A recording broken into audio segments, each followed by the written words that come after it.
In the 70 hours since I last spoke with you, Hurricane Helene has wrought enormous damage across the United States. It hit as a Category 4 in the Big Bend region, but I think most of the damage is really in North Carolina, Tennessee, and in Georgia. More than 90 people have died as a result of the storm, at least 30 people in North Carolina, 25 in South Carolina, 17 in Georgia. The pictures that you're seeing, if you're watching on the Salem News Channel, are from Western North Carolina and Asheville area. And if you want to help, I recommend Team Rubicon. They are the immediate dispatch. They get the power turned back on. They rescue people. They help muck out the houses. They do the heavy lifting. Team Rubicon has been around for 20 years, and that's what they do. They're former Special Force people, as well as first responders from across the United States who have vacation time that they devote to this, and they go in and they help. And it's been absolutely dreadful what has happened to our friends. I've checked in with my own friends in North Carolina and Tennessee, and they escaped the worst of it, though it was bad. They did not have their homes washed away or their cars or roads blown out. They lost power for a while. There are still tens of thousands of people without power this morning. Hurricane Helene did a number on North Carolina, and prayers for everyone there. If you want to help, Team Rubicon is the place to do that. Also, over the weekend, Israel continued what I think really began after Prime Minister Netanyahu returned from the United States after his July 24 address to Congress. Remember, Speaker Mike Johnson, Majority Leader Chuck Schumer, Republican and Democrat respectively, invited Netanyahu to the United States to address Congress in July. They had set it up for months, and he finally arrived on July 24th, and Vice President Harris, who is President of the Senate pursuant to the Constitution, boycotted the address, skipped it, said she had a scheduling conference. The President Biden, and Vice President Harris subsequently met privately with Netanyahu, and he returned to Israel, and things began to change. Now, I am just surmising, but I can tell you what happened. 2 months later, when Netanyahu addressed the UN, things had fundamentally changed. First, Israel took all restraint that the United States wanted in Gaza and said, go away. They obliterated everything that Hamas had in Rafah. They killed DF, who is the number 2 guy there. They have all but destroyed the tunnel network. They are methodically working their way through. They continue to hope to reclaim their 101 hostages, at least half of whom are believed to be alive. But on July 13th, they had dropped the bomb on DF before Netanyahu came, but his death was not confirmed until afterwards.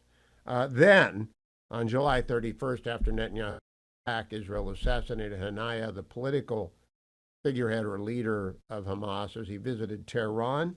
Then they killed Faoud Shakur in Lebanon. He was the military leader of Hezbollah, their chief of staff, on July 30th. A week later, the entire elite of the Radwan force, which was the special operators, the most elite of the Hezbollah terrorists, were all demolished in an airstrike on September 20th in Beirut.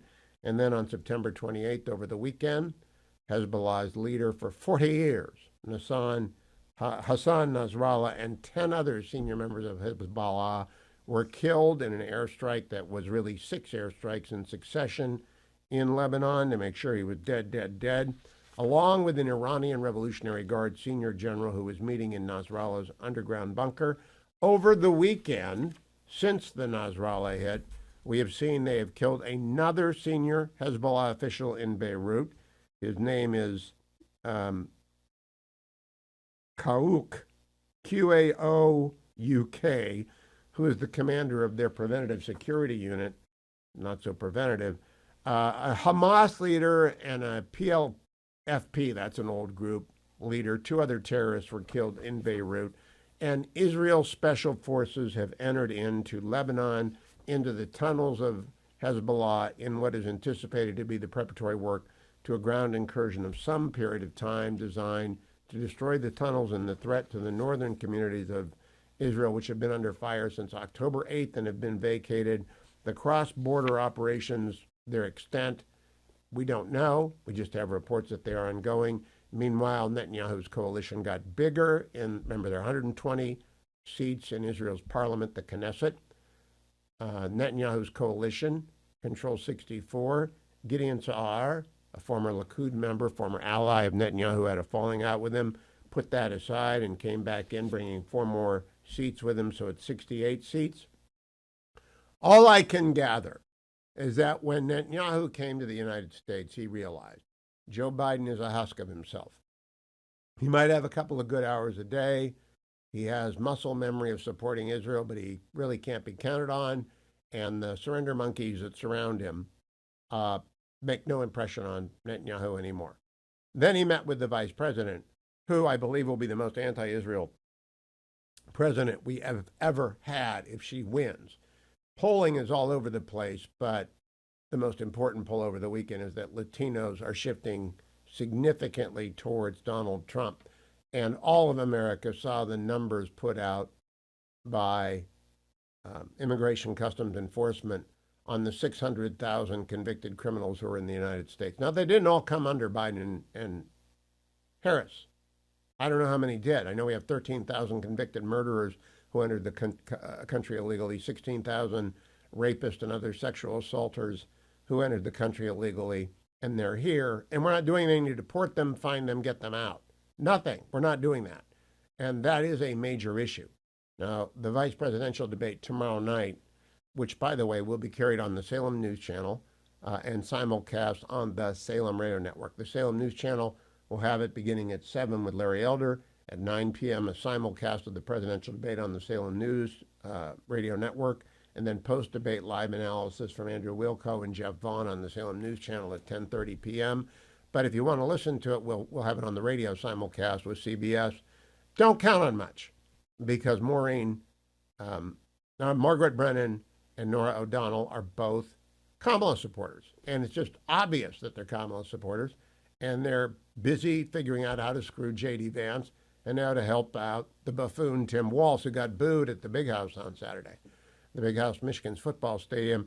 Tim Walz is really revealing himself as kind of a clownish character, incapable of doing even one interview and incapable of defending a radical record in Minnesota. The most important thing about Tim Walz, you got to realize that's the first decision Kamala Harris made, was to pick him and not Josh Shapiro. Probably because Josh Shapiro is Jewish and a very strong supporter of Israel, and she thought she was going to lose Michigan. But in a poll of Michigan's Senate race, Mike Rogers versus Elise Slotkin, Rogers up by 5 points over the weekend. Because all the Arab Americans, all the Jewish Americans, all know that Kamala Harris is a recipe for war and disaster in the Middle East. She's weak and she's vacuous. That is the word, by the way, that everyone is using to cover up for the fact she doesn't know anything. And it's become obvious. She really does not have a plan or a thought in her head. And I just do believe that what you've got is someone who was carried forward by the hot air of San Francisco up through the Bay Area political machine, eventually nominated after serving in the Alameda District Attorney's Office. She went to the San Francisco District Attorney's Office. She put her hand up. Her patron was Willie Brown. She won the district attorney. From there, she ran for and won the nomination to be the Attorney General of California, deep blue state, barely beat a nominal Republican who had been the district attorney of Los Angeles. And Steve was a fine guy, but I mean, just as boring as could be. So she's basically been wafted on the efforts of others to the top of the ticket. And she can't run. She's given 6 interviews. Since she was nominated, they are all absolute empty vessels of babble. And she's just stopped doing that. Her numbers are falling. People are deserting her. The Stephanie Ruhle interview was a disaster, and there's no turning this around. And I don't believe she's going to win, but Netanyahu cannot take that chance.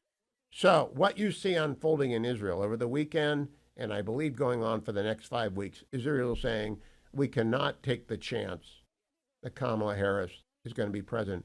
We have to finish off our enemies in Lebanon and in Gaza, and maybe elsewhere, like in Yemen, where they hit very hard yesterday. Very tough response. If you're going to fire a ballistic missile at Israel, expect to lose your oil refineries. That's a message, by the way, to the mullahs in Iran. That message is very clear. You hit us again like you did in April, Carg Island will look like that if you're watching on the Salem News Channel. The Houthis lost all their oil refinery capacity and electrical generation yesterday. They're driving Yemen back into, they were already in the 17th century, now they're going back to the 10th century, because you don't mess with Israel. Don't know that Vic Mattis, my guest, co-host of Getting Hammered, weekend editor of the Free Beacon, the Washington Free Beacon. I don't know if you were a Chris Christopherson fan. I don't think so, Vic. You don't look like a Chris Christopherson fan. No, I mean, I didn't watch that version of A Star Is Born. I did recently watch one of his older movies, Convoy. It's a Oh, very yeah. strange. It's like a darker political movie version of Smokey and the Bandit. His music is good. He's a very smart man, and but his politics were not our politics, Hugh. And if you could put that aside, the No, his music is parents, he came from Fallbrook, where the fetching Mrs. Hewitt hails from. And his parents are very conservative, but not Chris. His no, politics were not our politics. no. Vic, I want to ask you first about the weekend. It was so astonishing beginning after I signed off on Friday. Israel took out Nasrallah and a dozen other people, including an IRGC general. Then they took out more terrorists in Beirut. Then they took out the Houthis. Now they've got special forces on the ground in Lebanon. What do you assess Israel as doing right now? Well, actually, Hugh, I was thinking about this. It's really Michael Corleone levels of, brilliance and tactics going on here on the part of Netanyahu and that coalition government. They're taking care of business. They're tired of the status quo and just, certainly just defending or depending on the West's approach, which is de-escalation and not continuing the cycle of violence by retaliating. And that's what the Biden-Harris administration wants them to do. And they're saying enough is enough. We have to move all of our Israelis who have been homeless for now going on for a year. We got to bring them back. And there's only one way to fix this. But Hugh, I have to say, the lead up to this whole operation was really quite brilliant because they made the Israelis made Nasrallah and Hezbollah believe that their phones are being tapped, which of course they were, and by quote unquote accidentally letting them know that, they then had to switch over to the pagers, and of course they had already created a front company to sell them the pagers, and then once they did that, they moved on from the pagers to the walkie-talkies. So Hezbollah had no other choice but to meet in person, and that's when they struck. The whole thing was planned. Yeah, yeah, It Vic. played out beautifully. I'm finishing a Fox News column, which will run tomorrow. Correlation is not causation. I understand. I always teach that. But Mhm. we do know that Prime Minister Netanyahu came to a joint session of Congress on July 24th that the vice president, maybe the future president, skipped. They had a private meeting, and then he went back. And in the 2 months between then, July to August, August to September, and his return to the General Assembly, all this stuff, Hania getting killed in Tehran, Dief getting announced dead, moving into Rafah, all the stuff in Lebanon, culminating in Nasrallah and now ground operation, happened after that. Do you think there is a cause and effect there? Yeah, yeah. I think the cause was that he was not encouraged that Biden and Harris were going to back him up, and in fact, I had read that they were discouraging him, in previous attempts to go after right after October 7th to go after Nasrallah. So I think he was like, "This, we've had enough. We're, Israel is in it at least for now until January. At least we're in it alone, and we have what it takes." I mean, maybe the U.S. is still very secretly providing it information, but they seem very upset. The State Department, our State Department certainly does, and says that they had, no, advanced information about any of this operation. And again, a State Department spokesman was quoted as saying that they knew no example historically where escalation leads to de-escalation. That's pretty discouraging if you're Israel. Yeah, it's also, I cannot imagine what Vice President Harris told him, but I believe she will be the most anti Israel president we have had since the refounding of the Jewish state in 1948. So I think they're just doing what they can do before every lever of American power is turned against them. I also think they've concluded Joe Biden's not really running anything, probably doesn't remember where Israel is. Vic, now I Yeah, want to ask you about Eric Adams because you are a quasi New Yorker, right? yeah, You're sure. I you're a was born there. quasi New Yorker. Can everyone be bought? I know the old joke, a recession has hit New Jersey when they begin to lay off the judges. But I really didn't think that you could get a mayor of New York for upgrades in first class. Okay, first of all, let me just say this in defense of Eric Adams, who doesn't love the upgrade? Because once you I move know. up to that, you can't go back in the cattle car. That's impossible for somebody like the mayor of New York. That's unacceptable. What's really odd about that is him wanting to, accepting these, these bribes, these alleged bribes, we should say, and it's always having a stopover in Istanbul. Like you want to go over to China, you got to stop in Istanbul. You want to go here, you got to stop in Istanbul. It's even as lovely as planes are, you can go in the, United's Polaris section. It's not comfortable. Yeah, it's pretty shocking, Hugh, because you think that he's the first sitting mayor to be indicted, and as I mentioned on Getting Hammered, not even Jimmy Walker, the famous Right. corrupt mayor of New York, who was accepting what he called, munificences, right? Beneficences, I should say. They were municipal bribes As and Plunkett of not Tammany even Hall he said, would. there's a Yeah, difference between honest graft and dishonest graft. And honest right, graft is if some piece of information comes your way that they're going to build a new road, you might want to buy some land there. Dishonest right, graft right. is what Eric Adams did. But Vic, no one, I listened to Getting Hammered. I listened to the editors. I haven't heard the commentary podcast yet. To me, the most important part of this story is that our NATO ally, using air quotes, Oh, Turkey, yeah. is in the business of bribing American officials. So do we think Eric Adams is the only one? And do we trust Turkey with anything?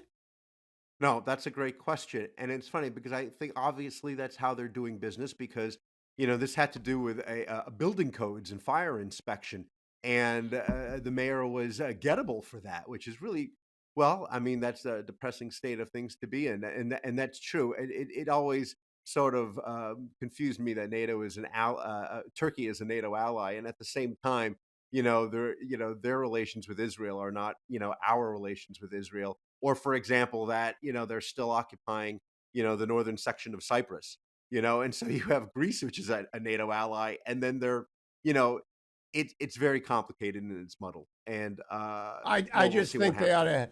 they ought to Yeah, consider expelling NATO or getting rid of our Air Force base in Turkey because these are not our friends. Erdogan is not our friend. Now, Vic, I want to turn to tomorrow night. We have a big vice presidential debate. We're going to be yeah, covering it on Salem, simulcasting it. It's going to be on the Salem News Channel both before and after, but the debate starts at 9 p.m. tomorrow night, goes for 90 minutes. Uh, I have my own prediction and my own advice. I think J.D. Vance should put wax in his ears, and when his light goes on, he should ignore everything Walz and Brennan and O'Donnell say or ask, and simply attack Kamala Harris. What do you think? yeah. I mean, he shouldn't take the bait and he should stay on message. This will be interesting. I mean, look, obviously this is both of their first time doing this kind of a debate at this level. uh Walls is a good talker, and he's got once again the moderators on his side, so he'll have an easier time of it, and I can't imagine his questions are going to be anything but softballs. I could be wrong about it, and they're certainly not going to follow up, but we all know how people feel about JD. So I think that Senator Vance needs to certainly stay on message there and bring up the things that are most outrageous, especially if they get. I hope they talk about the border. Then he could talk about the 662,000 criminals that were let in by ICE's own numbers. And point these things out. He's very good though. I know he's smart. He's young. He's 39, but at the same time, he's a smart guy. I think he'll do fine. And again, at the end of the day, unless somebody does something horribly bad, I don't feel the vice presidential debates weigh in as much as we'd like them to sometimes. I don't think they matter at all, which is why it's a messaging exercise for the vice presidential candidates. I guess Tim Walz is going to attack the former president continually. That would be his job. I think the vice president ought to say, I'll get to your answer, question, Margaret, in just a second. But meanwhile, let me tell you that Vice President Harris went to the border for the second time this weekend, and she was wearing a $60,000 Tiffany necklace. Not exactly the right message to send to the people who are struggling to find a hotel room in New York or dealing with violence in Chicago. but they might interrupt him repeatedly. I really have no idea. CBS has nothing to lose by being rude to JD Vance, right? Yeah, no, I mean, again, being on CBS, I think he should know what to expect. But unlike Walls, Vance and Trump, they take as many interviews and talk to the press as much as possible. We haven't seen much of Walls lately, and people say, "Well, no, he's just prepping for that debate." I think it's a little bit more than that, and I think it's the He was inability for getting them. booed at the big house in Yeah, Ann Arbor yeah, on the weekend. he was. Unlike I Trump in know one Alabama. thing. I want your over under on the number of times Project 2025 is going to get brought up. Now, I want people to go to Yeah. 25truth.com. Heritage Foundation is a sponsor of ours. They can go there and find out the truth about Project 2025, which has nothing to do with Trump Vance. But how many times do you think it's going to be brought up? Maybe 10. What did you think? Yeah. Yeah, I'll take the under on that. I'm guessing that it won't be much more than six, but I'm still thinking it will be a relatively strong showing. I've just lost my earpiece, Vic, so I can't hear you. So I'm going to ask you an exit question. How do you feel about the election right now? I mean, what if it were held today? What do you think would happen? Well, again, if you assume that the polls have not sufficiently corrected from 2020 in terms of their accuracy, and it's as close, Kamala Harris is nowhere near Joe Biden's lead at this point in time in the election, if I'm not mistaken, in 2020, which tells me that if Trump is behind by 2 points, 1 or 2 points, he might be ahead by one. So I think it would be a very close election result. Maybe Trump ekes it out, but I'm not going to hold my Vic, a breath for quick that. question. I've been saying she's vacuous. Every interview she gives is Yeah, vacuous. yeah. I was attacked over the weekend by a person who shall not be named as being sexist for saying so. I think Tim Walz is vacuous. I think Matt Gates No, is vacuous. I think Bob Good is vacuous. I think Eric Adams is vacuous. Vacuous yeah. serves for everyone. Do you think that's a sexist term? No, no. I also know men who are shrill. So, I mean, I Oh, have you no you problems bet. using those You adjectives. bet. Dwayne's very shrill. He's not here. I can say that. Vic Mattis. Follow him on X at Victorino Mattis. Go and get Getting Hammered. Listen to the Getting Hammered podcast twice a week with Mary Catherine Ham and our guest, Vic Mattis. Time for the Yinzer Report. Selena Zito joins us. Good morning, Selena. How are things in the Yinzer world? Good morning, sunshine. Just living the dream out here. I got to ask you a question I haven't asked before. On Saturday, I drove down to Portland. I have an affiliate down there, wonderful affiliate, News Talk 98.5 FM and 560 AM. And Aaron Chadburn is there Saturday morning guy. I began in talk radio on Saturday morning. So I wanted to, and he's a young guy, went to Harvard Business School, Harvard Law School, really great conservative. Used to work with Paul LePage. And I began to wonder, I wonder if they have Saturday and Sunday radio in Pittsburgh and Philadelphia and across the, do they, or is it all gone now? Oh yeah, no, they do. There's several local stations with local hosts that a lot of them, not all of them, but a lot of them are deeply rooted in Pittsburgh or Western Pennsylvania. So we still have that. I know what you mean. I When I drive across the country, I always try to find local stations. I usually stick to AM, so you can just get a local flavor of what's going on. They're harder and harder to find, but really enjoyable if you tap into them. Yeah, I've got a great affiliate in Erie, which has got a great, very strong lineup, and of course in Pittsburgh we've got local hosts, and I'll be appearing with them in later in October. But what are they saying? What are the opinion makers of Pennsylvania telling you about which way Pennsylvania is going, Selena? Um, there are a lot of these hosts try to sort of bring out what's happening on both sides and let people decide. However, most of the hosts believe, whether they like him or not, that Trump is dominating in our state. More so possibly than what we see in the polling. So by dominating means 3, 5%. Do you believe that, Selena? Because I really don't believe any of these polls. especially after yesterday showing that Donald Trump has got a considerable lead among the Latino vote over what a considerable better performance in the Latino vote over what he has previously done in any either 2020 or 2016. So I see that, but I look at it a different way. I look at it as a more dominant vote among working class and middle class. These polls divide people up by race. And I have found, in particular, since 2018, 2020, going into 22, that voters are voting more among people that are like them and not the same color or same ethnicity as them. They vote more towards their community. So I have been following this Hispanic vote um, shift for several years, and it to me it seems more like your community, your working class, as opposed to your race. But yes, that's a really long way of saying yes. I see that. And do you see a shift in the Jewish American vote? By the way, there's a shift in the Arab American vote in favor of Trump because they want stability to return to the region and they do not like the terrorists in Tehran. What do you see in the Jewish American vote when Netanyahu is really on a roll now? He and his government are just taking out the bad guys. I don't know if people realize the significance of what has happened in the past week, but oh my goodness, it is just mind blowing to see what he has done in terms of effectively eliminating the terrorist. And Among the Jewish vote, yes, I have seen a shift.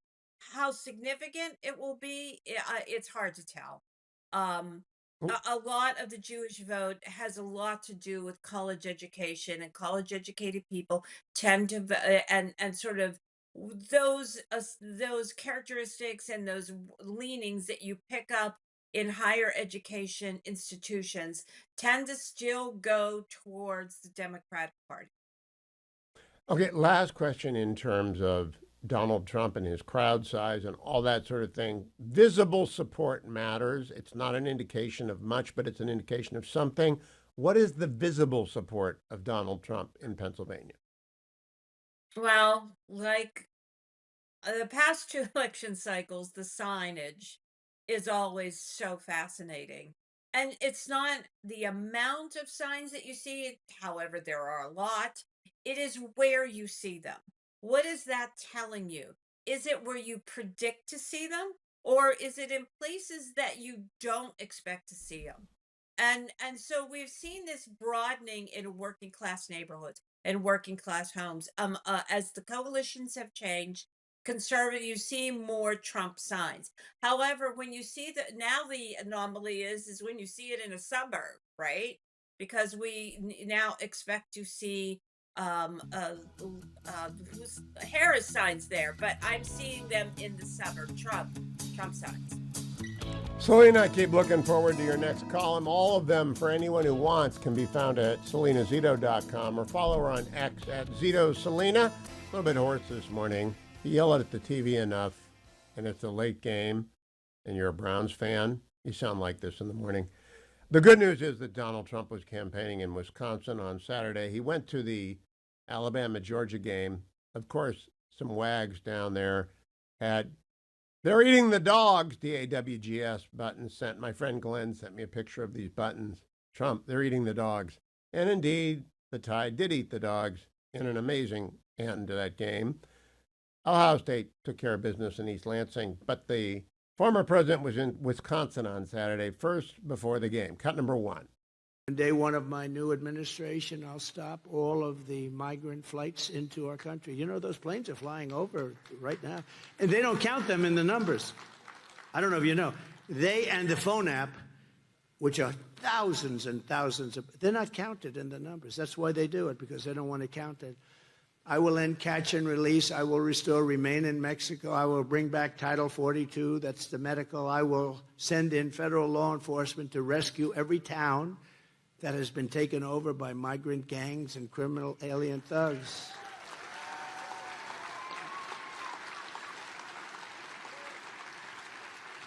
And by that time, many of your towns in this great state will be in that position. It's happening fast. Steve Kornacki talked about the massive shift of the Latino vote towards Trump. I believe it's because the communities most impacted by illegal immigrant crime are, in fact, the Latino communities. This is what Steve Kornacki said on the weekend, cut number 16. We ask a basic question of Hispanic voters. Which party do you more identify with? 37% now say Republicans, 49% say Democrats. But again, look at how this has shifted in just the last dozen years. In 2012, this was a 41-point advantage for the Democrats. It has come all the way down to 12 points, Kristen, a 29-point drop in terms of that gap there on which party Hispanics identify with in just 12 years. 29 points. That's incredible in 12 years. Then Donald Trump went to Erie, Pennsylvania, home of Camp Notre Dame, where I spent many a summer day. Cut number 2. And I'm here in Erie, Pennsylvania with the workers who used to be Democrats, but now they're all Trump Republicans because they know that Trump is going to take them to the promised land. We will. He's right about Erie, by the way. Erie is right across the border from Ohio. And Mahoning and Trumbull and Ashtabula counties. Ashtabula was always kind of 50-50, but Mahoning and Trumbull were deep blue counties, very deep blue counties. I mean, deep blue. They are now deep red. They're ruby red, and eastern Ohio, western Pennsylvania, ruby red. Cut number 3 in Erie, Pennsylvania, Donald Trump. To all rapists, drug dealers, human traffickers, and murderers, welcome to America. It is important that you send a thank you note to Lion Kamala Harris, because without her, you would not be here. But we don't want you here, and you're going to get the hell out very soon. We're getting you out. Now the former president goes on a 5-minute bit about migration that I want you to hear in full context. Cut number 4. 2 days ago, for the first time ever, the patriots of ICE released. This is the first time ever where they released murder numbers and rape numbers and human trafficking numbers. They never do that. They talk about overall, nice and gently. But somebody felt that these numbers should be released, and they came out actually just as she got to the border. It's very interesting. This was a little tough because she gets up and she goes, well, I didn't really get involved too much with the border, but I'm going to now get involved. Why didn't she do it almost 4 years ago? Why didn't she do it? Because she can't do it.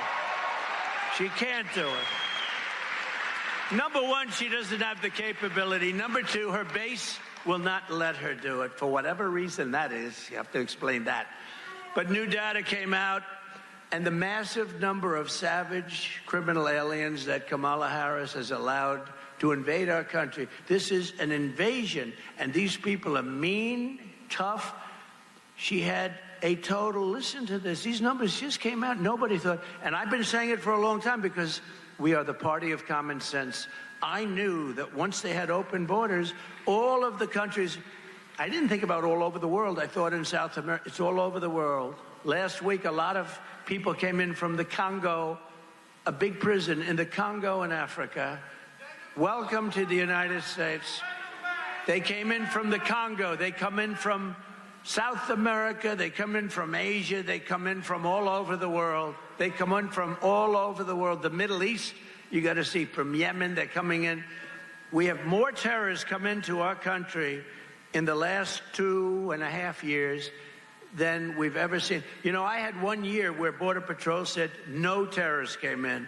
I had another year where they said 11 came in. Thousands of terrorists are pouring into our country now. Thousands. And they're coming into our cities and our small towns here in Pennsylvania and all over the country. These towns are petrified. Even if they're not there yet, they will be there because you have millions of people we're dealing with. No country, this is not sustainable by any country in total. Listen to these numbers, though. These are the official numbers. These are certified numbers. Can you believe it? This isn't her with her bullshit. In total, she's a liar. In total, during her term, no, it's not even believable, she let in 13,099 convicted murderers. Some of them had murdered 10 people. Some murdered 7. One murdered 6. I'm looking at these. These are stone cold killers. And they let in people that are worse than any criminal we have. The only thing nice about it is they make our criminals look extremely soft and nice. And remember these people, remember her and Sleepy Joe saying, no, the people that we bring in, they don't create crime. I'm saying, are they kidding? I'm going to show you a video that I have that you're going to see in a couple of seconds. It's brutal. It's brutal. One guy talking to a judge, I will kill you. These are brutal people. These are the people that we don't want. You know, we all have big hearts and all that stuff. She let in 25,272 illegal aliens convicted of rape and other sex crimes, viciously raping, and 62,231 criminal aliens convicted of violent assault, where people are just about dead, but they didn't die, but we took them in too. In total, she let in, listen to these numbers, 647,572 migrant criminals of the worst order. They call them of the worst order. I wonder what that means. Charged with or convicted with heinous crimes, including child predators, drug dealers, vicious gang members, sadist thugs, and people that deal in women, people that they take women and they sell women and they bring them across the border. Mostly women, children also, but mostly women. And they're all right living there. in our country. That's what I wanted you to hear. He's talking about the reality of the people who are being injured by this trade in human beings that the cartels have monetized. And it's rough. It's difficult to hear. He uses very blunt terms, even profane terms. But he's driving home the fact that that's nothing. All right, so you're a little bit offended by the bluntness of his talk. That's not the same as being trafficked. All right, when you're being trafficked, you're being sold into slavery. Usually it is sexual slavery, and usually it doesn't end well for the person who's being trafficked. Human trafficking is a PG description of what happens to the women and children in that trade. And it's horrific. Most Americans don't want to think about it. But when you have the border open and you have a demand signal from the United States for the worst of Americans who want to traffic in this, the worst of the worst. It used to be an Asian and Eastern European business. It is now here because the border has been wide open for more than 3 years. And that's Vice President Kamala Harris, and that's Donald Trump blunt talk to the people of Pennsylvania. And it is working because it is so direct. Bracing, shocking, direct. Joe Biden is in bad shape. And if you didn't already know that, he was in Delaware on the tarmac yesterday, and he said this, cut number 12. Yes, it's tragic. As a matter of fact, we're trying to get the exact number. My FEMA advisor is on the ground in Florida right now. There's a distinction between the numbers that FEMA's used and the ones that are used by the locals. So it really is amazing. You saw the photographs. It's stunning. It's unbelievable. It really is. Such a wide area. And we've given them all everything that we have. We're on the ground ahead of time. So we're working hard. You can't really hear him say it, but he says we don't have any more for North Carolina. He really did say that. And then Donald Trump in Erie commented, cut number 8. Before we begin, I'd like to send my love and prayers to the families of those who have died, a lot of death, and all of those who are displaced and suffering in the wake of the hurricane's destruction in the South, especially in Florida, Georgia, Alabama, Tennessee, and in particular Western North Carolina took a tremendous hit. It's been absolutely devastated, and God be with you all. It's been a rough one. That was a big monster hurricane, and hit a lot harder than anyone even thought possible. So we want to just extend our best wishes to everybody, right? Then Joe Biden, also on the Delaware tarmac, gets asked about the strikes on the Houthis. Got it, the strikes on the Houthis that Israel carried out, cut number 13. Mr. President, will you deploy more U.S. troops to the Middle East? Mr. President, has Netanyahu gone too far? Any comment on the strikes in Yemen, Mr. President? Both sides have got several strikes. Support the collective bargaining effort. I think they'll settle the strike. He said, I'm all for collective bargaining.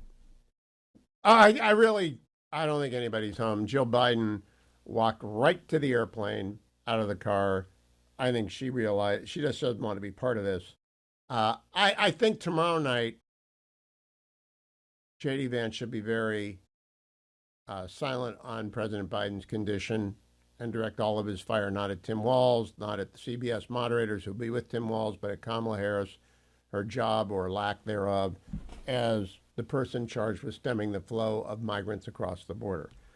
Tim Walz is going to bring up Project 2025. It's bait. Don't take the bait. Go to 25truth.com. Derek Anderson is a Republican candidate for Congress in the 7th District of Virginia. Good morning, Derek. Welcome back to the Hugh Hewitt Show. Good morning, Hugh. How are you? I am great. Give us your website first, because Democrats are pouring a lot of money into the Vindman campaign. And I don't know any Republican who wants Vindman to be in Congress. Yeah, Hugh, if folks want to help contribute to our campaign, they can go to DerekAnderson.com.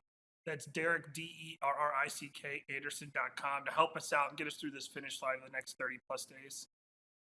How is it looking right now?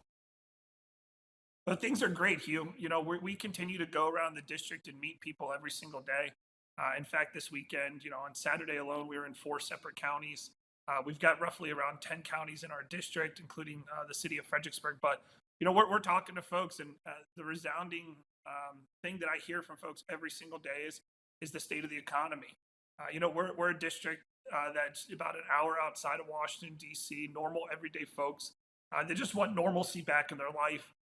They just want common sense solutions to common sense problems. And my opponent, he's been focused on his past. That's been his entire campaign. He's focused on his revenge toward President Trump and trying to rectify the failed policies of the Biden-Harris administration, while we're talking to folks about how we're focused on their future.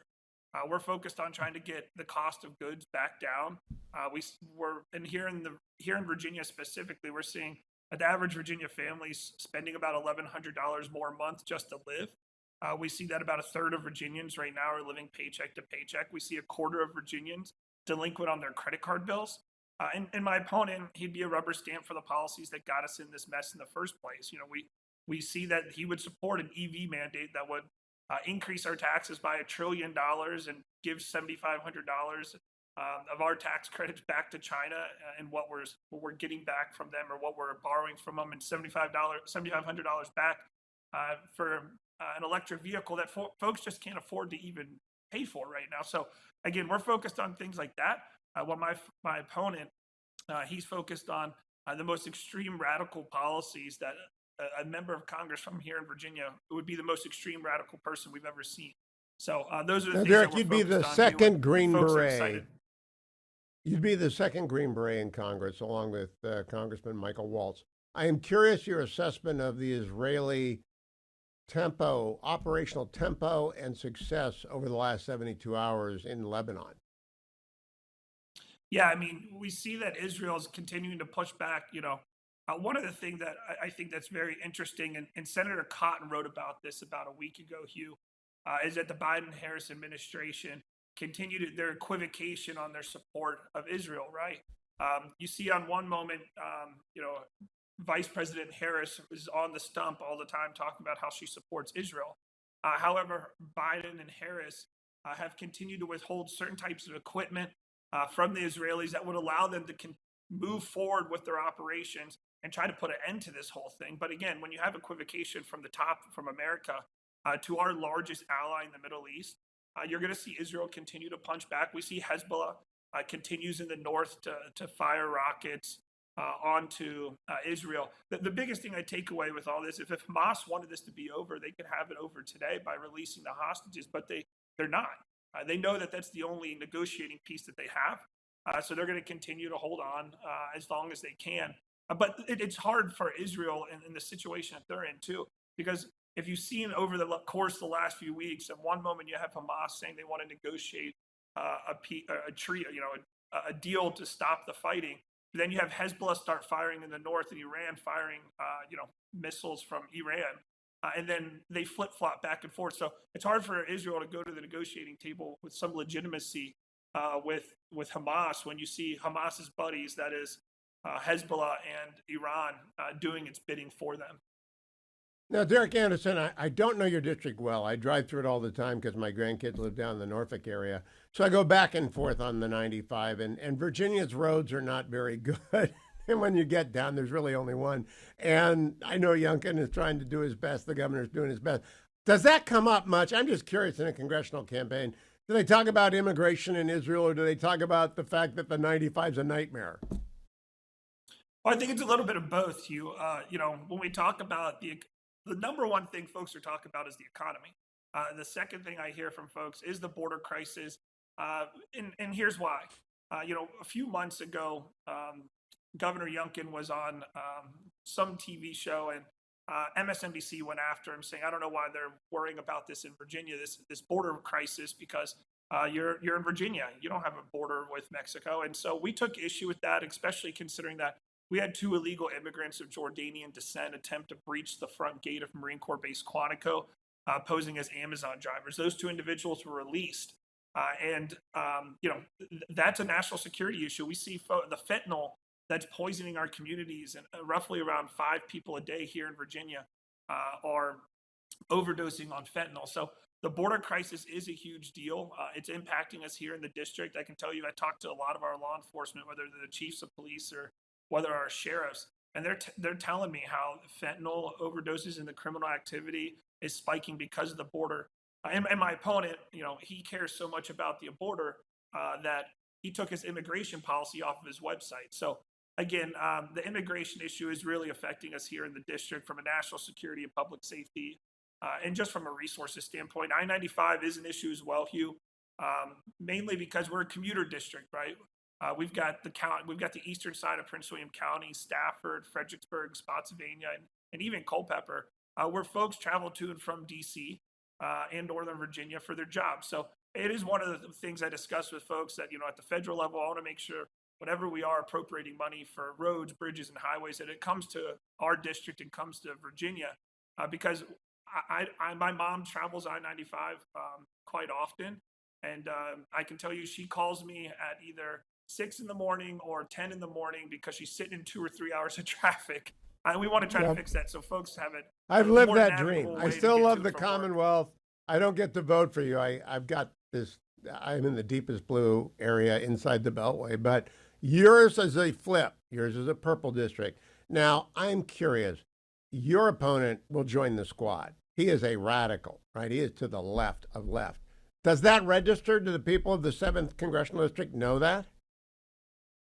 Well, we're telling them that, Hugh. And I think one of the reasons, if you talk to people here, they are starting to notice that my opponent's been hiding. My opponent's hid because he doesn't stand for anything that really would help this district. In fact, we had a debate last week, I believe, on ABC 7. My opponent decided not to show up. He declined to show up for the debate because he doesn't want to talk about the issues because he's on the wrong side of the issues. My opponent, again, would be one of the most extreme members of Congress Virginia has ever seen. And that's just not what people want here in the 7th District.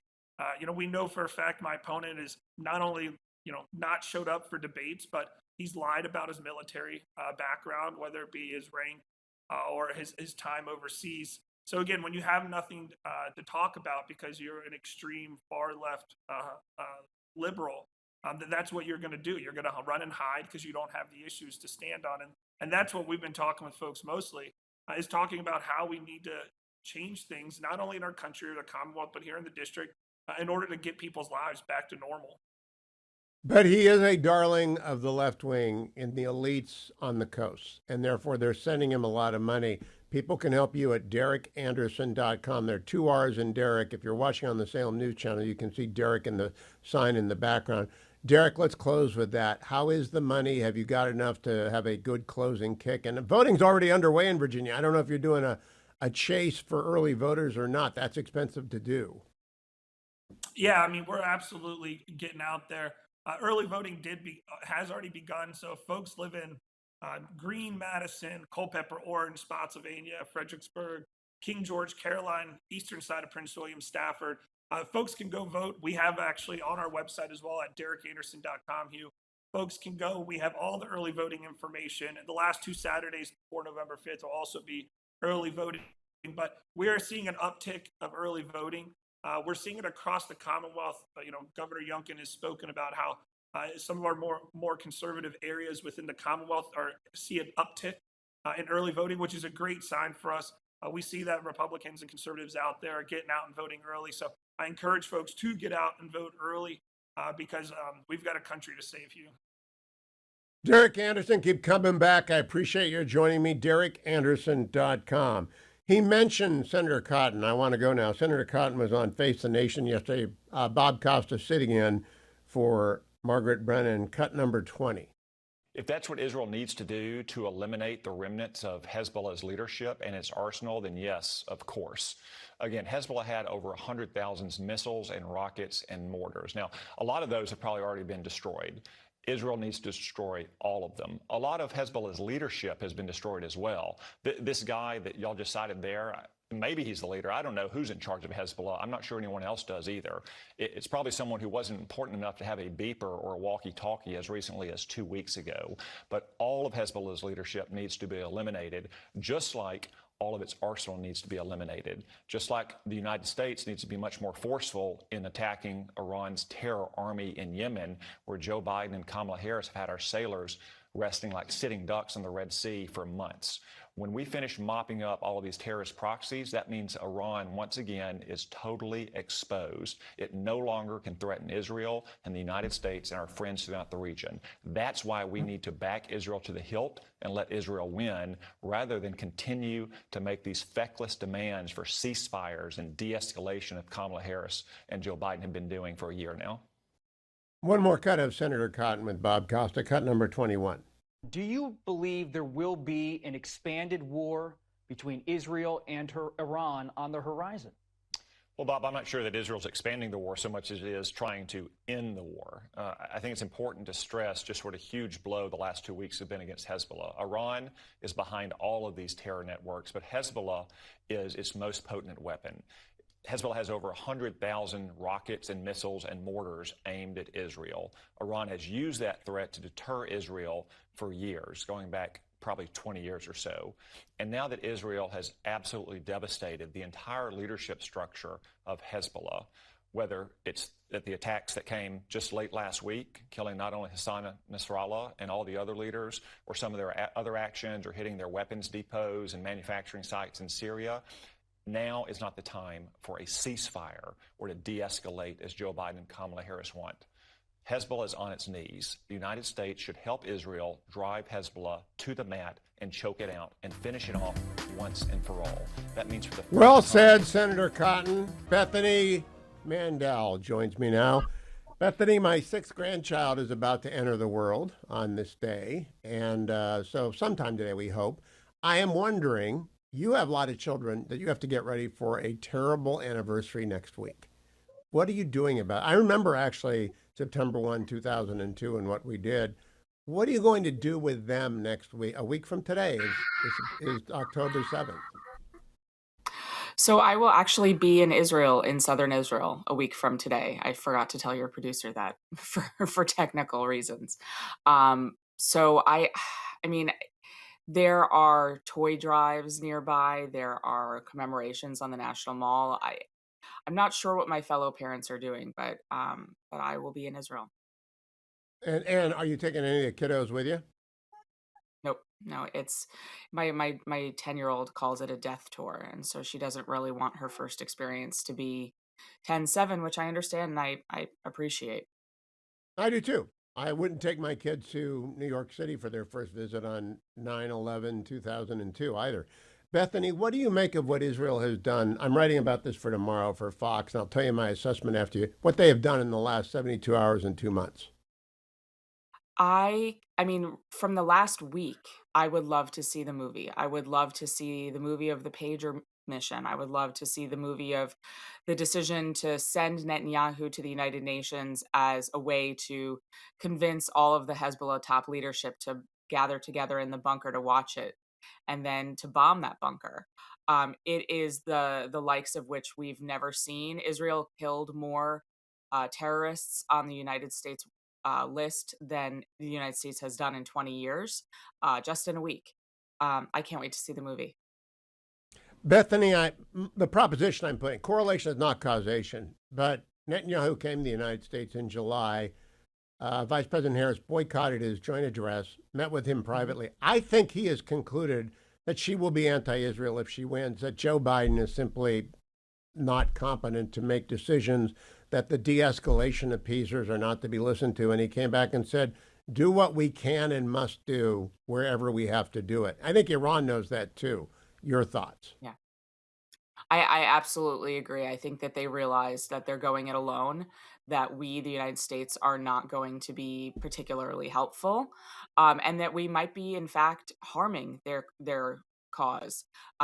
Israel relied on the United States for weapons manufacturing. They would develop the weapons sort of systems and specifics, and then the manufacturing would actually be done here. And I talked to a number of Israelis over the weekend actually who are in top positions in government in Israel, and they told me, we have learned that we can only rely on the United States when there's a Republican in office, and that's not palatable for us. We can't just rely on the whims of the American populace. Now tell me, in terms of your friends, do they think Kamala Harris will be the most anti-Israel president ever? I think that they think she will be on par with Obama, who was very bad. Yeah, well, he was very bad, but especially at the end in the lame duck session. I'm very worried about what happens in the lame duck session of the UN. But they can't erase, I mean, they could try and repeal 1701 and 242, but I doubt that they would. Do you think they would? No, I mean, I don't. I think that they wouldn't risk, if Trump is elected, having them be completely defunded, because that is how he would sort of run on the idea of completely defunding the United Nations. And if we did that, the United Nations would crumble, which, I mean, President Trump is listening right now. Please put that on your to-do list. Yeah, there's an argument that it's better to keep him in New York so we can spy on him, but I'm coming around to, after the last week, there's no use for this organization. All of the UNRWA schools are being bombed because they're Hamas or Hezbollah headquarters, Bethany. Does anyone not understand that yet? I mean, yes, because Europe. So initially, following 10/7 and the revelations that were made about all these UNRWA schools, a lot of countries, including the United States, pulled out funding. But European countries are starting to restart that because they've decided that they want to give humanitarian aid to Gaza, and they are willing to do so via a terrorist entity that will steal 95% of said aid. So I want to close by, when Netanyahu said Israel is eternal, I kind of stood up and cheered. How did you like Netanyahu's very, very vigorous speech at the UN? What did you think of it? I mean, it's hard for me to see it through another light because we know why he actually did it, and it was to blow Nasrallah to bits. But I think it's a really poignant split screen to see him saying Israel is eternal, and then here's the proof. I just think that the last 72 hours has sent a message around the world. Do not screw around with Israel. I don't think it has anything to do with the anniversary. I do think it has a lot to do with Kamala Harris coming in And if in fact Nasrallah came to that conclusion, they underestimated the Jewish state again. Give you an update on the crisis following Hurricane Helene in a moment. A programming note. Tomorrow night is the vice presidential debate. We will be carrying comprehensive coverage on the Salem News Channel beginning at 7 p.m. with Larry Elder. The debate will be simulcast at 9 p.m. on the Salem News Channel and across the Salem Radio Network. Post-debate analysis live from Andrew Wilco and Jeff Vaughn at 10:30 p.m. Of course, I will pick it up the follow-on on Tuesday morning. The Salem Radio Network is simulcasting it no matter where you are. If you're listening to me, you can listen to the debate on the Salem News Channel, on the Salem Radio Network, on Salem Media, wherever I am, or online at any of my stations. Just tune it in and you will get the debate coverage as America Decides, simulcast with Salem News. Very happy to bring that to you. Now, Helene, gosh, it was nasty. It is nasty. I am going to be joined by Senator Marsha Blackburn at the bottom of the hour. President Biden seemed at best confused about what was going on there. More than 100 people have died. This is now known. Hardest hit, western North Carolina, eastern Tennessee, northern Georgia. It's rain, flooding, disastrous flooding, terrible flooding, fatal flooding. If you want to help out, I would recommend that you go to Team Rubicon, teamrubicon.com, all right? teamrubiconusa.org, excuse me, teamrubiconusa.org, because they're the guys and the gals, most of whom have served in the military or are first responders themselves. They donate their time, they get there, and they actually do the work of cleanup. Often, you know, all honor to the Red Cross and all honor to the Salvation Army. In fact, I'm sure the Army is there feeding people, providing shelter. Ken Hodder hasn't retired yet, so he and his wonderful wife Jolene will be down there with all of the Salvation Army people. That's a good place to make a donation. They feed and house. The people who clean up, the people who actually cut down the trees in the yard that are over the garage and get them off of the car and try and get the car moving, is Team Rubicon. And whenever we get a disaster this epic, this consequential in terms of physical damage, loss of life, there is not much one can do except say prayers for the bereaved and the souls of the faithful departed. And Catholics know how to do that. Many other people do that. And we did that on Sunday at Mass. I am hoping, Saturday at Mass, I went on Saturday afternoon. I'm hoping you all do that as well. But if you want to help out in a concrete way, go to teamrubiconusa.org, teamrubiconusa.org. I've known these guys since they opened it up. I declined to join their board because I don't join the boards of anything because then it makes it impossible to do things like this.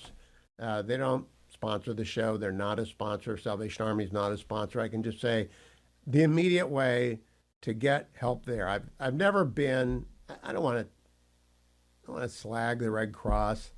I used to run by their building every day when I was a young man in Washington, go from California Street down the mall, right down 17th Street to the mall and turn right. And the Red Cross, it's just got a lot of overhead.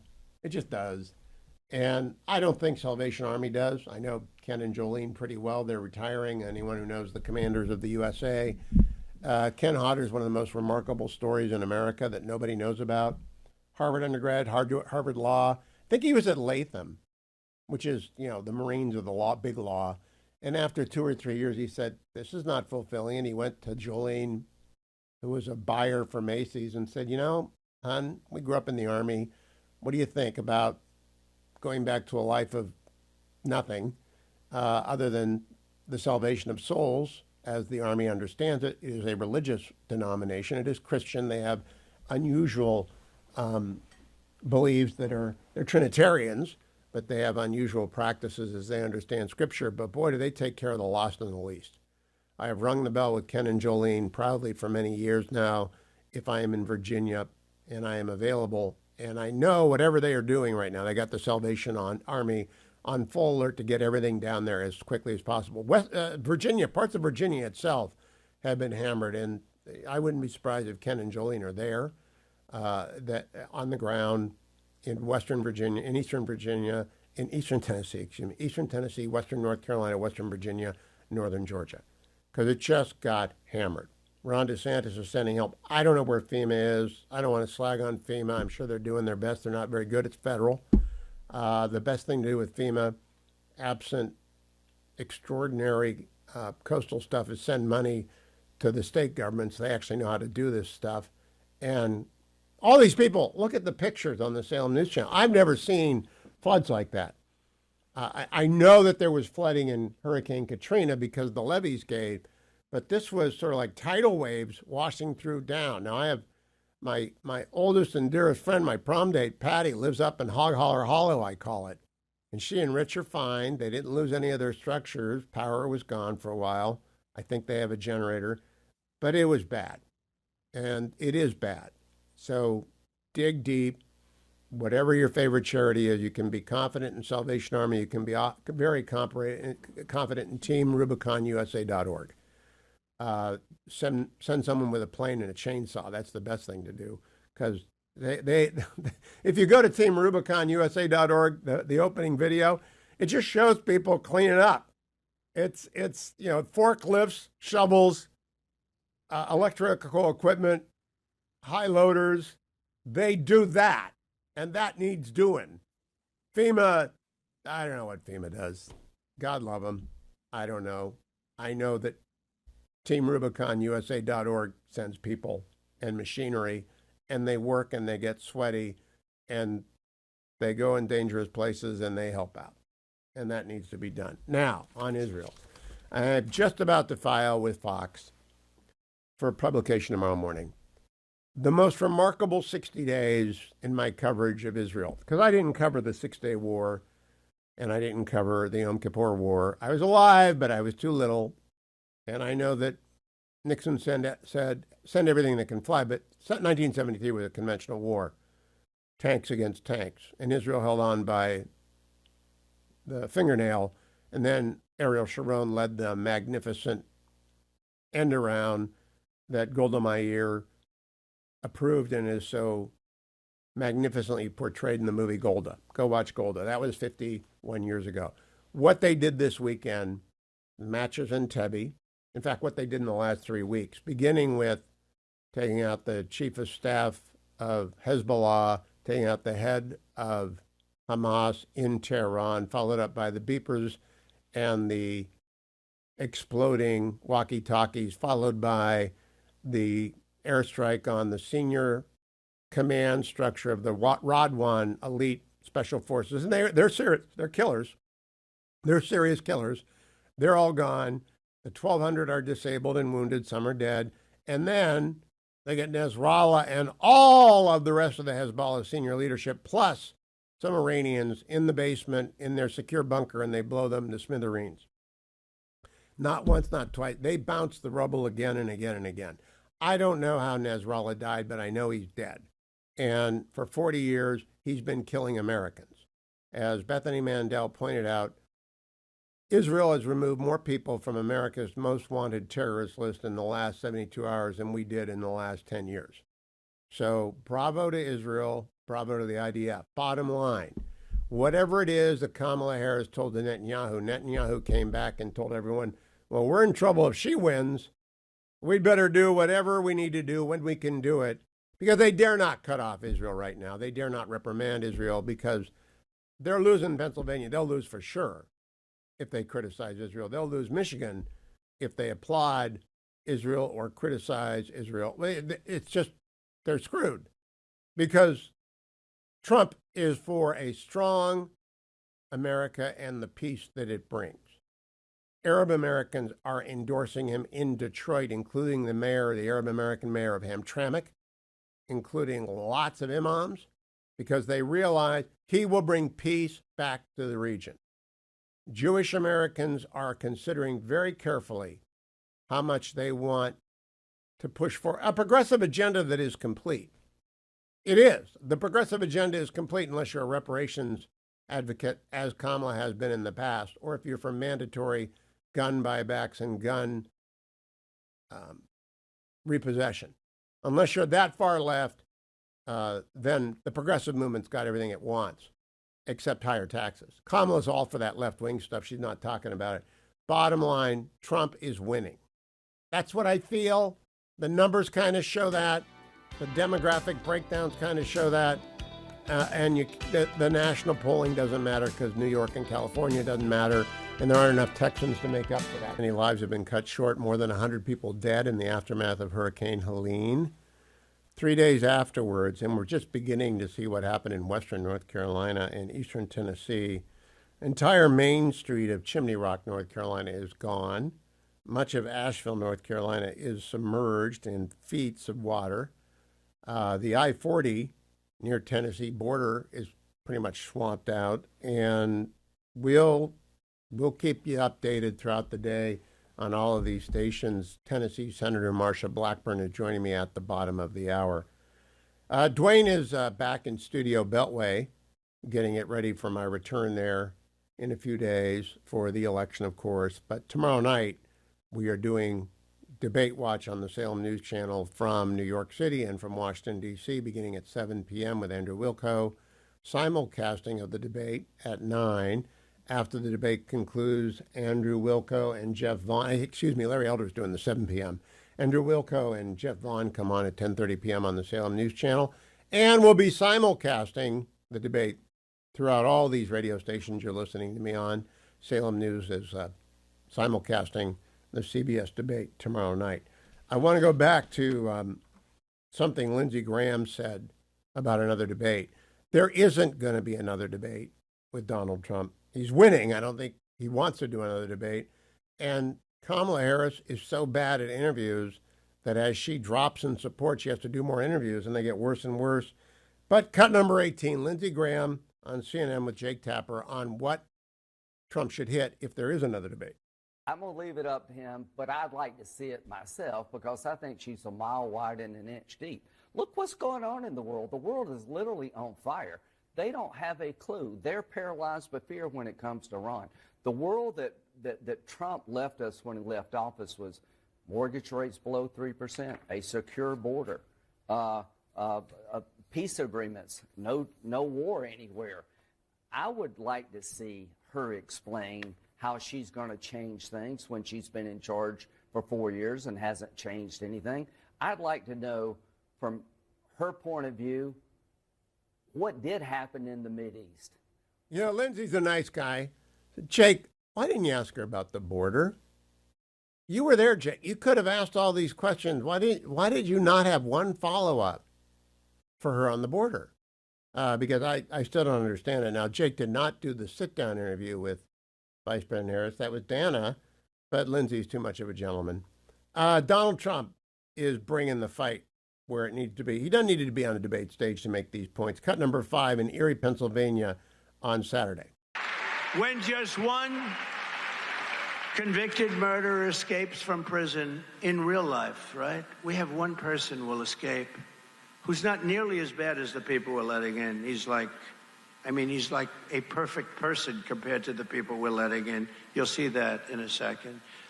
But if somebody escapes, we have a massive manhunt. Stop right there. That's all I wanted. I love that line. Of course we do. There's a murderer loose. There's a prisoner on the loose, and everything stops. And we got 13,000 of those came in over the border. That doesn't count the sexual assault rapists. Senator Marsha Blackburn is a favorite of our audience, and she joins me often to talk politics and policy. But today we got to talk about her state, which got hammered by Hurricane Helene, as did western North Carolina and eastern Tennessee. Good morning, Senator. How are conditions on the ground in Tennessee this morning? Well, good morning. And yes, it is a difficult situation that we have. Our team has been all over the upper East Tennessee area and visiting with these command centers in these counties that were impacted and working with the county mayors, the EMA directors, the 9/11 directors, county sheriffs. And the Tennessee National Guard has been amazing and incredible. They've gotten food and water and medicine into stranded areas. And on Saturday, Governor Lee, our TDOT director, our TEMA director, Congresswoman Harshbarger and I were able to go with the Guard and surveil the damage. And prior to that, on Friday evening, the governor was able to get his emergency declaration request into the White House. I followed with the congressional delegation with our support of that, and by 9:30 Friday night, we were able to get that approved at the White House and get that presidential declaration and get FEMA on the ground to work with TEMA and to work with all of our first responders who have been absolutely fabulous. And we're continuing to work. And Hugh, anyone that is listening to you, if they have someone that is missing, they cannot find, they can call an 800 number. It is 800 TBI Find. That's the Tennessee Bureau of Investigation. And they've set this 800 number so that people can call 1-800 TBI Find. I wrote that down, Senator. I'll give that a couple more times. 1-800 T as in Tom, B as in boy, I as in investigate dash find. 1-800 TBI Find. Because I know there are like 1,000 people still missing. That's right. And we're trying to get internet service into these areas. I think Starlink has opened up over some of these areas. We've got areas like Roan Mountain and Elk Mills over in Carter County where some of these communities are only reachable by helicopter. So we are continuing to work feverishly. As I said, we have worked all weekend on this, and we will continue to work to get supplies to help with rescue, with recovery, and then, of course, we will move into rebuilding these wonderful communities. Senator, I've been telling people if they want help, they can go to the Salvation Army. Of course, we'll be there, but also teamrubiconusa.org. They actually bring the chainsaws and they clean up. I've never seen some pictures like this. When you went out and surveyed the damage, had you ever seen anything like that in Tennessee? I have never seen anything like this anywhere. Never. I mean, there are whole areas that are just gone. They washed into the river. Schools, hospital, the Unicoi County Hospital, where, and we thank Virginia and Governor Youngkin. They sent some helicopters to get people off the roof of the hospital. And it has been really quite an effort of rescuing people. And, you know, Hugh, it's important to realize not only is there no electricity, there's no water. And many of these communities, the water treatment plants have been flooded. So this makes the situation even more dire. Now, you have a good friend in Tom Tillis, of course, your colleague in Tennessee, Senator Haggerty, but Tom is next door in North Carolina. They got hammered, too. Northern Georgia got hammered. I just don't think anyone expected Helene to do this. Did anyone from the Hurricane Center alert you that it would go that far north, that fast, that furious? No, we did not expect this to come up. Senator Budd from North Carolina, he and I talked yesterday afternoon, and of course, no one expected this type flooding. We all expected rain, but we did not expect this kind of extreme flooding. And I think it caught a lot of people by surprise with the amount of flooding, the raging water. I've just never seen anything like it, where the river is so far out of its banks and raging so furiously that, well, that's like the situation at the hospital. They couldn't use boats to rescue people because they could not get the boat in the water because the water was too swift. Now, I understand the I-40 was also closed in parts. Do you expect... That's correct.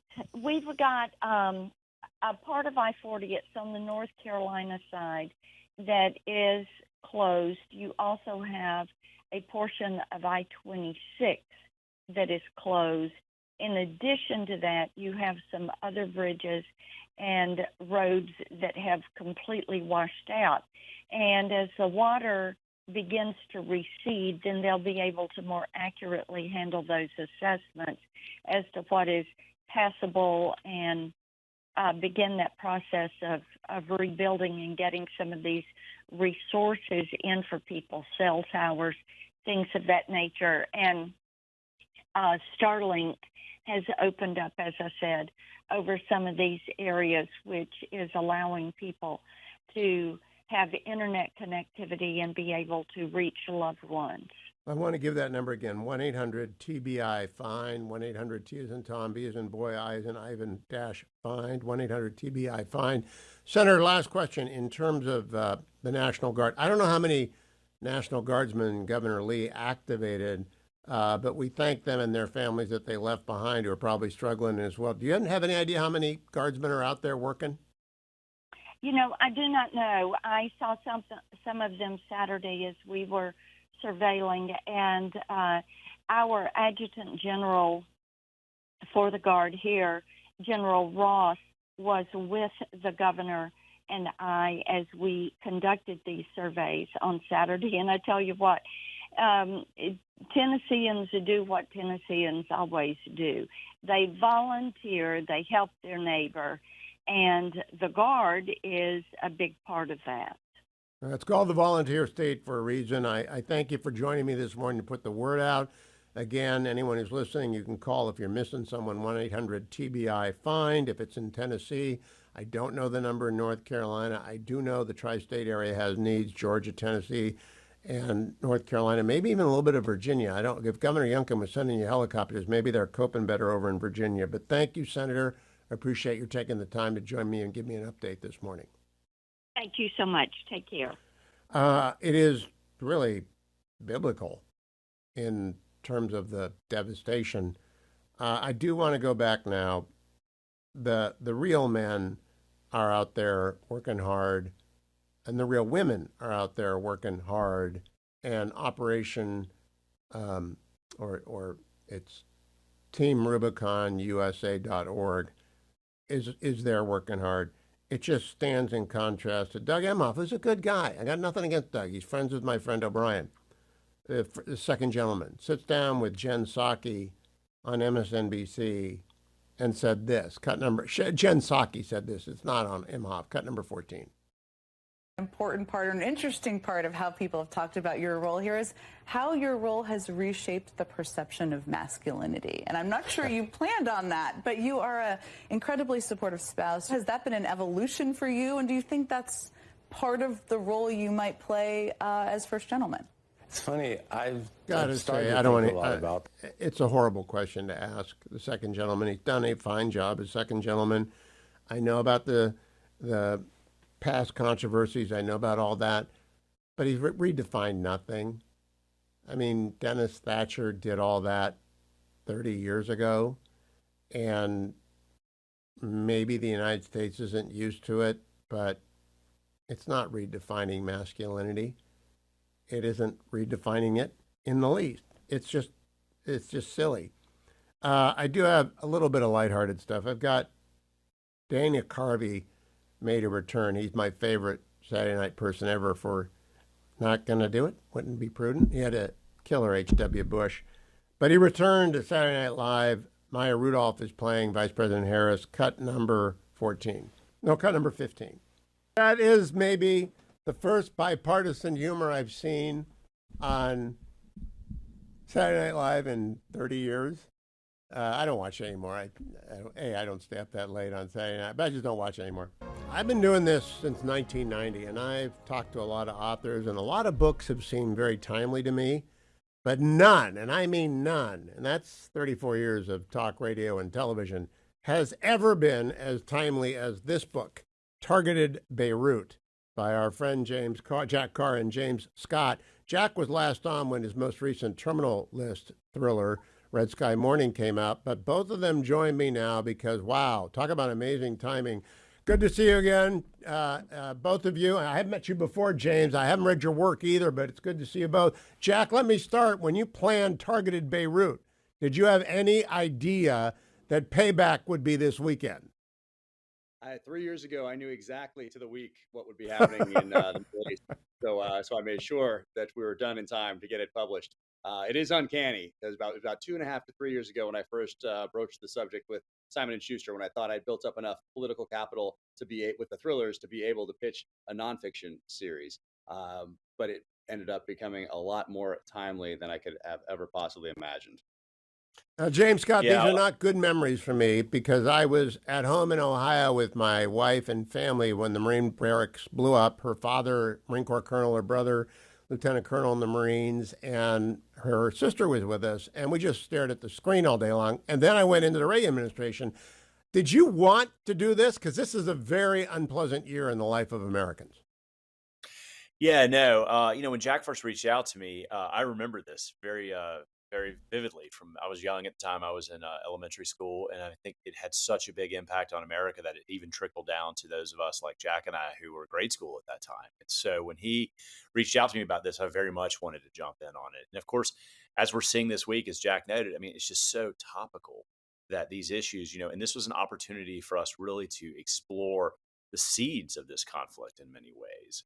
And Jack's being too modest. He has friends in the IDF. He said, guys, we need a little help with publicity this week. What can you guys drum up for us? So, you know. Well, I don't know if everybody who was involved in the two bombings, and there were two in 1983, the April bombing of our embassy and the October bombing of the Marine Corps barracks. We mostly remember the October 1983 bombing, Jack Carr.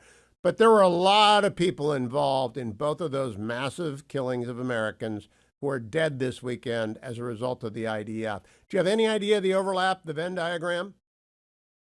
Well, I'm going to stay away from Venn diagrams, of course. It's been in the news quite a lot lately connected to our election. But what also people forget about is what happens between April and October. And even someone who is familiar with both of these events and where they fit in as far as our relationship with the Middle East, most people forget that we did lose people between April and October that kind of get lost in those two larger events, the embassy bombing in April and the barracks and headquarters bombing in October. But what's really relevant about this today is that October 1983 set the rules for what would come afterward, meaning Iran set the rules using proxy forces, and it showed them that terrorism works. They got the end result that they wanted using these proxy forces. And really, it's the model that the United States, and to a lesser extent Israel, has been working off of ever since, though that has started to shift here over the last couple weeks. October 7th was obviously a tipping point in the relationship between Israel and other forces in the region. And over the last couple weeks, through their intelligence services and their military, they have started to shift out of that paradigm that was really set back in October of 1983. I'm taking a copy of this down too, because I got two. I got that very deluxe box that you sent out, Jack, and then I got the real one that I marked up for myself. But James, I'm taking the deluxe box down to the deputy counsel in the Reagan White House with whom I worked in the second term, because he was there in the first term, along with Judge Clark, along with George Shultz, along with all the Cap Weinberger. These were not silly people. They were not rookies. And George Shultz, as you recount in Targeted Babe Ruth, stuck with the good of the mission all the way through the end of his life. Were you surprised that there was that little, not regret, but that little second guessing of themselves? Yeah, to some extent I was. I mean, I think, what you saw in the Reagan administration at that time was sort of a philosophical difference between Caspar Weinberger and the Joint Chiefs and George Shultz and the National Security Council over what role the Marines could play to sort of bolster their diplomatic efforts. And, they were very like right out of Clausewitz, that war is politics by another means. And they were really trying to use the Marines as that tool to kind of help make up for the gaps that they were having at the negotiating table. And of course, the more the Marines got involved, the larger the bullseye that landed on their back became. And so, of course, we can look back now 40 years later and we can see the catastrophic results of all that and how basically at that time, Lebanon was in the middle of a civil war. It was a lot of sectarian violence. A lot of outside players were coming in, Syria, Iran, of course, the Israelis. And then, here we were sending in about 1,800 Marines, incredibly small force, into the middle of this mess and trying to sort of provide some sort of stabilization. So I Please think stand by, gentlemen. I'm going to talk to you after the close of today's program. We'll play it, and tomorrow morning we'll put it on the podcast today. Jack Carr and James Scott are going nowhere. Go get targeted Beirut, because the war with Hezbollah and America, and really with Iran, begins not with 9/11, but with October of 1983, even arguably April of 1983. It's all in targeted Beirut. It's very eerie that the book dropped today, but it did, and they're here, and I'm going to talk to them about it. Don't go anywhere. Stay tuned if you're listening online, and it'll be on the podcast and tomorrow morning as well. Thank you, Adam. Thank you, Harley. Thank you, Dwayne.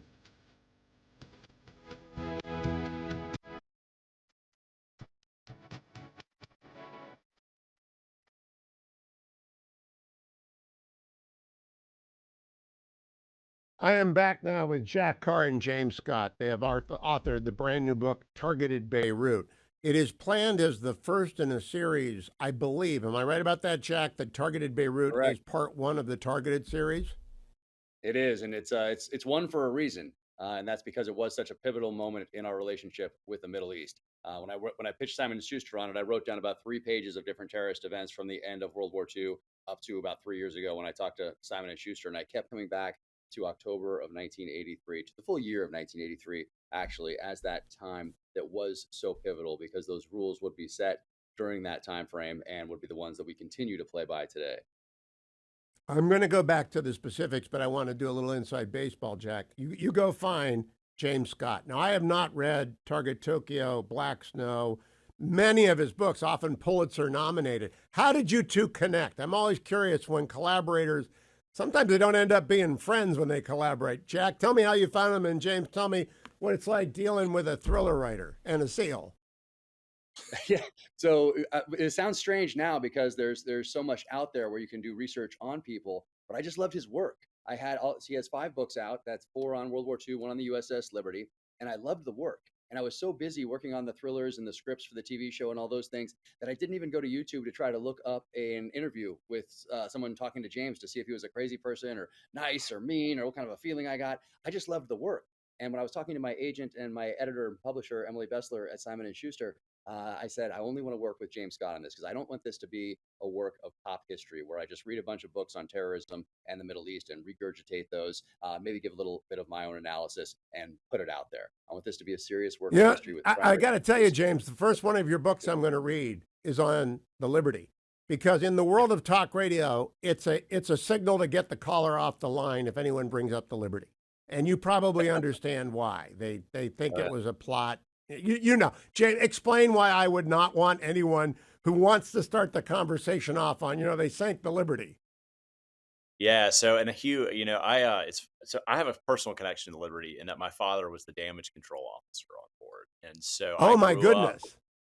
Yeah, so I grew up having a personal connection to that story, and I didn't realize just what you mentioned, sort of the aura surrounding the Liberty until I'd already sold the book and was neck deep into writing it. And of course, this was almost 20 years ago, and so it does because the Liberty was was an American spy ship sent into the Middle East that was attacked by our ally Israel, and it has sort of spawned ever since then legions and legions of different theories and ideas about it and whatnot. And so I approached that when I wrote that book very much like we did Targeted. If it didn't come from a document from an official source, or if it didn't come from an interview from an official person, it didn't make it in the book.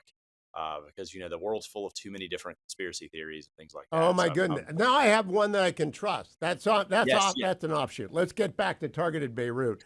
I want to quote from the Long Report. Well, first, tell people what the Long Report is, James.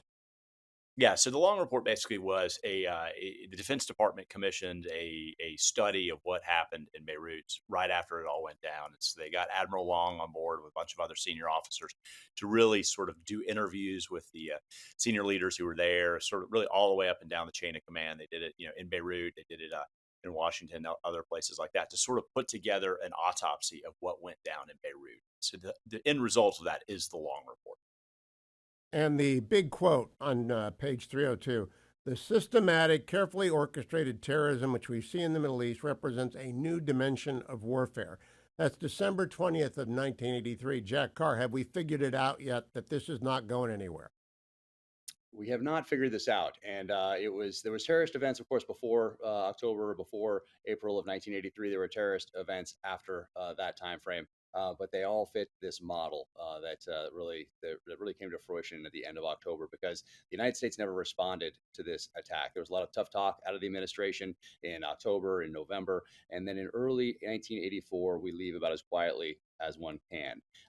So there was no retaliation. And talking to a lot of the Marines in the research for this book, they have not forgotten that. They have not forgotten that their brothers were not avenged, and they also realized that the Marine Corps moved on very quickly in the wake of this attack. This wasn't raising the flag on Iwo Jima. This was not a glorious day for the Marine Corps. It was a very dark day, and a lot of them felt like the Marine Corps moved on very quickly, which in fact it did. James Scott, do you see a parallel as a military historian? Reagan turned the page because it was an election year in 1984. No one wanted to spend time talking about this catastrophe, the largest loss of Marine life since Iwo Jima in a single day. No one wanted to talk about it in 1984. I didn't get to the White House until 1985, but I was at DOJ. It was not part of the campaign. Look what we did in Beirut. Do you see a parallel with Abbey Gate? Yeah, no, I think it is very much so. I think, any kind of these, politics does enter into these types of scenarios, these types of tragedies. I mean, what we say about what happened in Beirut is similar to what happened at Abbey Gate. It's the intersection of combat and politics, and unfortunately, whenever those two things collide like that, a lot of times it's the troops on the ground that end up paying the biggest price on that, because there is a political dimension to this. Everything, particularly nowadays, is framed through the lens of of elections and politics. And so, as you noted, Reagan was heading into a campaign season the next year. He ultimately crushed Mondale, but they didn't know that at the time, and they were quick, as Jack noted, to want to sort of turn the page and move on from this. And really, Jack, another parallel to Abbey Gate is that those decisions up there at the White House that trickle all the way down to this tactical level, that final person who's the final decision maker in this chain of decision makers that starts with the President of the United States, is still to this day an 18, 19, 20-year-old kid standing a post somewhere around the world with a rifle, off safe, finger on a trigger, watching a vehicle approach and wondering if it's laden with explosives or if it just has bad suspension. And that person is the final decision maker. The April bombing, which you guys cover, I just have never read anything about it. I didn't know the Beirut Marathon was the day before. You got a private standing guard outside the embassy, he's slightly hungover. No one would take his job for him. It's the kind of details that Lawrence Wright put into The Looming Tower. I hope you keep doing in the targeted series. But I want to close up this way. Colonel Garrity is quoted a lot. He's the Marine who's in charge at that time. Of course, his career was over. He went and joined the agency thereafter. The entire attack on the barracks took 10 seconds. 10 seconds. It's extraordinary. Can they actually ever be stopped? I want to ask you both that. If someone's willing to die and they've got a truck, do we have to rebuild every embassy in the world, James Scott? And I'll close with you, Jack. We've been doing a lot of that. I mean, since then, because you have to remember, and after this, we had attacks on our embassies in Kenya and in Tanzania as well. And so more modern embassies have been built more like fortresses, and they do put dragon's teeth outside and things of that nature to try to prevent these exact type of scenarios, because unfortunately, it has become a pattern that we've seen. And Jack, what I want to ask you specifically, the blue card that the Marines had at their barracks had the rules of engagement, different from the rules of engagement on the white card at the embassy. There's a famous movie, Samuel L. Jackson, Rules of Engagement. And last night, there was a mob outside of our Baghdad embassy. Do we know what the rules of engagement ought to be now in zones where there might be suicide bombers? Well, I think the bigger question is about putting U.S. forces on the ground and putting them those tactically disadvantageous and untenable positions in the first place. That's the real question. There's tactical things that you can do that James mentioned outside of embassies. There's rules of engagement that can be modified, but putting Marines, in this case in particular, on the ground, Marines that are trained up to go in, crush an enemy, and come home, and put them in as peacekeepers, tying their hands essentially behind their back, dropping them into a completely untenable situation that's devolving into chaos. That is not a good place to put U.S. forces if you're hoping for a different type of an outcome. So it's really about understanding the nature of the conflict in which you're engaged or about to commit U.S. forces, and that's what the senior advisors to the president really need to focus on, because that's what they owe that person at that tactical level and that person's families. I lied. I want to ask one more question. We have a flotilla. We have a carrier strike group in the Gulf right now. I've got family aboard, and they seem to me to be targeted every day. Do you think, and I want to ask you both, that we are doing the right thing in response to the continual assault on our ships in the Gulf? James, why don't you go first? Yeah, it's a tricky situation. Our main goal needs to be making sure that those sailors are safe and those Marines that are aboard those ships are safe. And at the same time, the engagement runs the risk of escalation. I think that's kind of always sort of that thing that hovers over. It was the same in Beirut at that time. It's there today. I mean, because on the one hand, if it does escalate and Iran closes the straits over there, you're going to see a spike in oil prices and things of that nature. And so I think there's always this larger global perspective that sort of is the backdrop here of, if we escalate this, are Americans going to pay a much higher price at the pump? Is it going to destabilize global markets, things of that nature? So, but key first and foremost, of course, is making sure that those sailors and Marines that are aboard those ships are safe. Jack, what do you think about that deployment? Do you think it is an unfortunate future volume in the targeted series? Say that one more time. Do you think we're just sitting ducks and that you might be writing about a destroyer or one of the escort ships to the Lincoln or whatever carrier replaces the Lincoln by not having rules of engagement that are more aggressive? Well, I certainly hope not. We were with the commanding officer of the USS Cole a couple nights ago, getting his insights into what happened in in Aden, Yemen, in back in 2000. So we keep putting our soldiers, sailors, airmen, and Marines into these situations. But what we did see from Israel over the last couple months is something a little bit different than we've seen over the past few decades, and particularly a shift since October 7th, which is putting fear into the hearts of the enemy, making them look over their shoulder, taking out their communications network in a very creative way, targeting senior level leaders, special operations missions into Syria to target precision guided missions, missile facilities in that country that are run by Iran that are then giving those missiles to Hezbollah. So the United States can take a page from Israel's more recent playbook to keep our enemy off balance so they don't have time to plan and are worried about their own lives rather than targeting U.S. forces. I hope we get to that point where they are off balance and worried about their own lives. Jack Carr, James Scott, congratulations on Targeted Beirut. It's doing very well in the bookstores, and I imagine people are going to want to find out the origins of the war for the West in Lebanon. There had been a civil war before that. It's covered in the book, but 1983 was a very bad year, and it's covered in detail by Jack and James in this brand new bestseller, Targeted Beirut. Thank you, gentlemen. Talk to you again soon. Good luck on your tour. Thank you. Thank you for having us. Take care. You're welcome. Thanks, guys.